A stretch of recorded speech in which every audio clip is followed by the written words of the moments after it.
Bible quiz. హేరోదు ఎక్కడ పరిపాలించెను? యూదయ దేశపు బెత్లెహేములో. సమస్త జనులను శిష్యులుగా చేయుడి అని ఎవరు చెప్పారు? యేసు.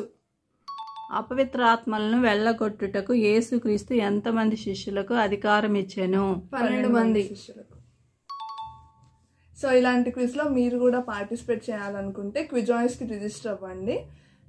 కొంతమంది లింక్ ఓపెన్ అవ్వట్లేదు, అలాగే స్క్రీన్ షాట్ అప్లోడ్ అవ్వట్లేదు అని కొంతమంది కమెంట్స్ పెడుతున్నారు. సో అలాంటి వాళ్ళు ఇన్స్టాగ్రామ్లో రిజాయిస్ అండ్ రిజాయిస్ మా అకౌంట్కి మీరు డైరెక్ట్ మెసేజ్ చేసినట్లయితే మేము మీకు రిజిస్టర్ చేస్తాము. సో మాకు ఎలా మెసేజ్ చేయాలి అని అంటే, ఇన్స్టాగ్రామ్ అకౌంట్లోకి వెళ్ళి సర్చ్లో రిజాయిస్ అండ్ రిజాయిస్ అని మీరు సర్చ్ చేసినట్లయితే మా అకౌంట్ వస్తుంది. ఆ అకౌంట్ మీద క్లిక్ చేస్తే మీకు మెసేజ్ అన్న ఆప్షన్ వస్తుంది. ఆ మెసేజ్ని క్లిక్ చేసి మాకు డైరెక్ట్గా మెసేజ్ చేయొచ్చు. మేము మీ రిజిస్ట్రేషన్ కంప్లీట్ చేస్తాం. Praise the lord.